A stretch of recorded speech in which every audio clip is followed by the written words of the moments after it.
সিরাজগঞ্জ জেলার সমগ্র উপজেলার ১৩৪টি শিক্ষা প্রতিষ্ঠানের নবম ও দশম শ্রেণীর ৭৪৭ জন মেধাবী ছাত্রছাত্রীকে বৃত্তি ও সমমনা সনদ প্রদান করেছে খাজা মোজাম্মেল হক রহমতুল্লাহ আলাহে ফাউন্ডেশন।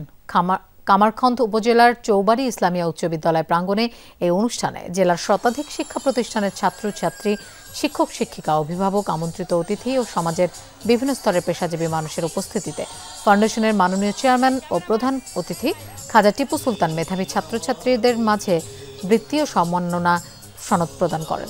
এ সময় তিনি বলেন, ভালো মানুষ হতে হলে শুধুমাত্র ভালো রেজাল্টই যথেষ্ট নয়, সত্যিকারের সৎ জীবনযাপন জরুরি। সিরাজগঞ্জ জেলার জেলা প্রশাসক ও জেলা ম্যাজিস্ট্রেট অনুষ্ঠানের সভাপতিত্ব করেন।